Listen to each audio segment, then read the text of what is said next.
Ah, greetings, weary traveler.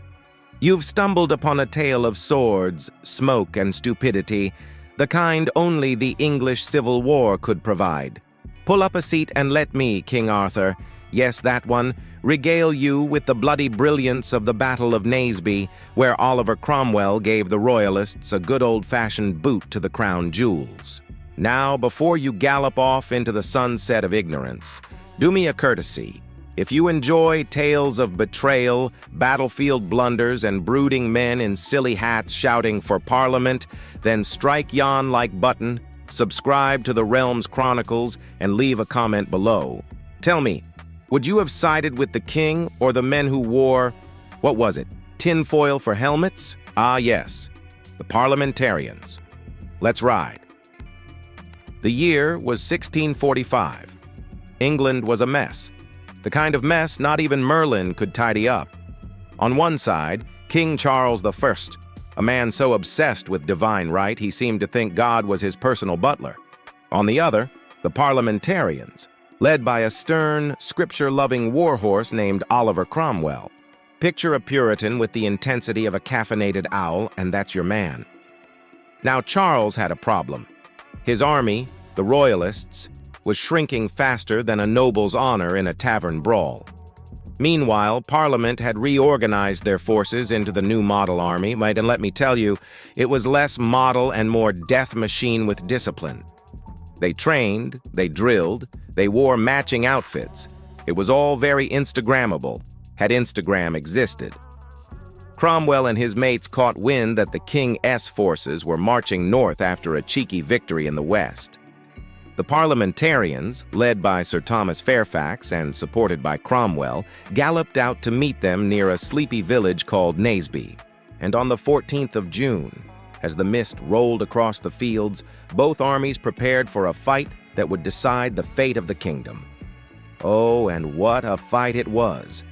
The Royalists launched a dazzling cavalry charge. For a moment, it looked like they might win. Rupert of the Rhine, the king's dashing nephew, led the attack.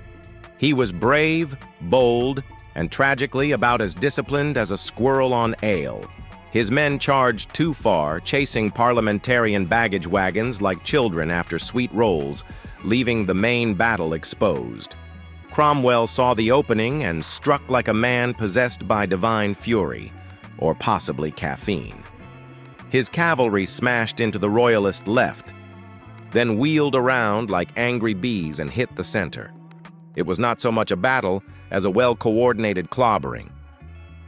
The king's infantry, brave souls though they were cut down or captured.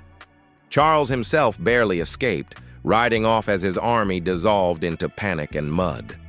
Over 1,000 Royalist soldiers lay dead. More than 5,000 were taken prisoner. Parliament even captured the king's personal letters, which, once read aloud in Parliament, revealed Charles was negotiating with foreign powers behind everyone's backs. Not very divine of him, was it? Naseby wasn't just a battle. It was a turning point. A thunderclap in England's long storm. After that day, the Royalist cause was all but doomed. Cromwell's reputation soared. Charles's crown began to wobble. And me? I simply watched from the mists of Avalon and thought, well, that escalated quickly. So, what can we learn from Naseby? That discipline beats drama. That charging without orders is a royal mistake. Or maybe that writing secret letters during wartime is a fast way to lose your head. Quite literally, in Charles's case, a few years later. But I ask you, noble viewer, whose side would you have fought for? The divinely appointed king with his powdered wigs and royal proclamations, or the iron-faced parliamentarians with their printed pamphlets and slightly better tactics? Leave your answer in the comments lest your sword rust from disuse. And don't forget to like and subscribe for more tales from the tangled tapestry of history, as told by me, King Arthur, legend, warrior, and now, YouTube historian, apparently. Until next time, raise your goblet, sharpen your wit, and remember, never follow a prince who chases baggage wagons.